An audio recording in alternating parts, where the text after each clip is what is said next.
Bonjour à toutes et à tous, bienvenue sur Grand Littoral TV, votre chaîne d'information régionale. En ce lundi 23 septembre, notez bien, c'est le premier jour de l'automne.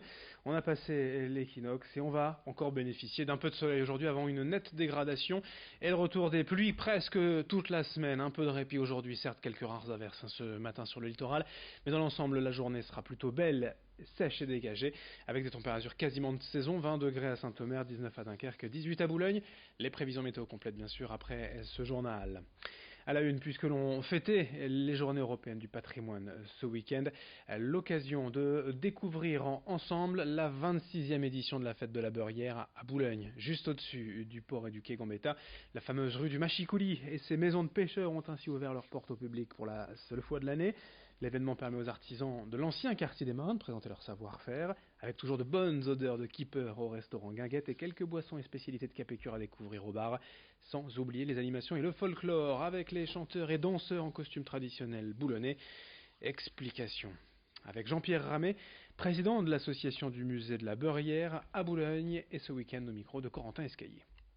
Il y a une partie, je dirais, vieux métiers, ce sont des artisans, on a un vanier d'art, on a des faïences d'art et tout ça, et puis beaucoup de fidèles depuis l'origine, on a une 12 ou 15 exposants qui sont là depuis l'origine des fêtes, et donc ça c'est la partie, je dirais, représentation où les gens se baladent, et puis on a toute une partie spectacle, tous les ans on invite un groupe différent, un groupe de folklore. Bon, il y a je dirais 20 à 25 associations qui gravitent un peu autour de nous. Enfin, c'est pas nous qui les gérons, bien sûr, mais on est quand même le catalyseur un peu de ces associations. L'actualité nationale, régionale également à la une, et cet espoir enfin pour la lutte contre la maladie d'Alzheimer. Après 10 années de recherche, la société nordiste Alsprotect va démarrer ses premiers essais cliniques de son potentiel médicament sur une trentaine de patients. Après plus de 400 expériences et projets menés à terme, des centaines de tests effectués sur des souris et des résultats très prometteurs, voire stupéfiants même. La maladie est stoppée, les neurones sont régénérés, c'est-à-dire que les souris retrouvent la mémoire en quelque sorte.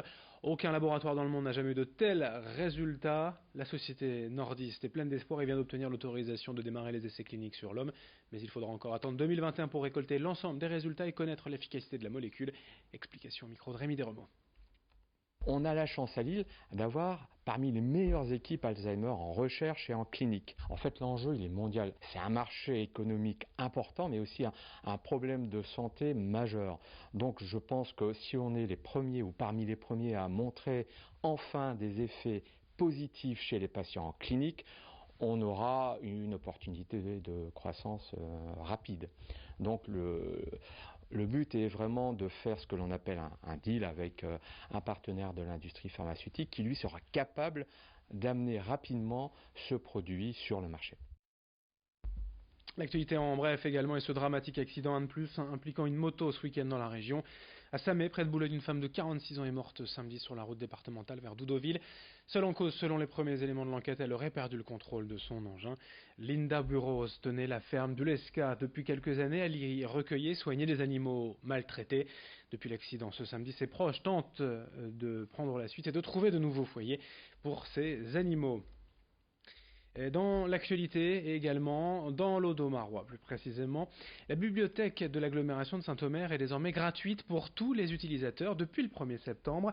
Suite à la fusion intercommunautaire des communes en 2017, le réseau a mis en place une seule et unique carte avec un nouveau logiciel pour que toutes les bibliothèques et leur contenu soient accessibles aux différents habitants. Françoise Mercier, directrice de la bibliothèque d'agglomération de Saint-Omer, décompte avec étonnement 411 nouvelles adhésions dans tout le réseau, 222 rien que dans la bibliothèque d'Agglo. La fusion des cartes et des catalogues a nécessité tout de même la formation de 160 bénévoles qui travaillent au sein du réseau, mais c'était déjà une réussite au micro de Morgane Emma. Cette gratuité, cette carte unique a été mise en place donc au 1er septembre de cette année. Et depuis le 1er septembre, on a vu quand même plus de 411 adhésions sur tout le réseau. La bibliothèque d'agglomération, on n'a jamais vu ça, il faut bien le reconnaître, puisque en même pas 15 jours de temps, on a eu plus de 222 inscriptions ici à la bibliothèque d'Agglo. Donc sur les 411, il y en a 222 pour la bibliothèque d'Agglo. Ce réseau est composé de 160 bénévoles.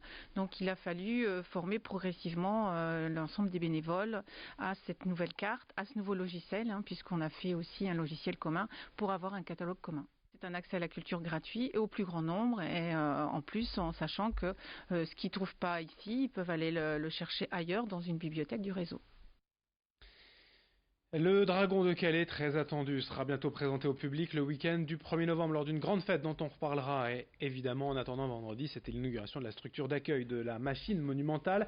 Une construction immense adaptée à la taille du dragon, lui aussi immense. Pour rappel, l'animal de bois et de métal fait 15 mètres de haut, 25 mètres de long et 5 mètres de large quand ses ailes ne sont pas déployées. Notez qu'il sera possible de voir le dragon de jour comme de nuit car la structure en question sera faite de matériaux transparents. À terme, surtout, il sera possible de monter à bord du dragon car cette machine folle pourra transporter 50 passagers à son bord pour une balade extraordinaire en Calais. Explication au micro de Corentin Escaillé. On est sur un parcours improvisoire puisque on a souhaité que le dragon arrive en même temps que le démarrage des travaux justement du front de mer pour pas que l'on perde en termes d'attractivité sur la saisonnalité de l'année 2020. Donc le parcours ici provisoire sera entre ici et puis un retournement près du poste de secours et puis aussi le passage du pont Henri Hénon et un voyage sur le bassin ouest. Ensuite, il y aura un élargissement au fur et à mesure que les travaux vont avancer. L'arrivée du gigantesque Dragon de Calais, on ne manquera pas bien sûr d'en reparler le 1er novembre. L'actu sport également en football en national. Dunkerque s'est fait plaisir après 2 défaites de suite. Victoire 4-1 des Dunkerquois vendredi à domicile face à Pau. Boulogne de son côté a ramené un bon match nul 0-0 d'Ajaccio en basket, première journée de Jeep Elite. Et déjà 2 défaites pour nos clubs du littoral. Le SSM a perdu à Dijon 88-85. Le BCM n'a pas fait mieux à Monaco 67-62. Et puis en hockey sur glace, première raté pour le HGD. Les hockeyeurs dunkerquois inauguraient leur nouvelle patinoire ce week-end, mais ils ont perdu face à Nantes 5-2. Prochain match le 12 octobre contre Montpellier. Fin de cette édition sur Grand Littoral TV, à suivre dans un instant vos prévisions météo et d'autres infos jusqu'au prochain quart d'heure et jusqu'au prochain flash. Merci de votre fidélité.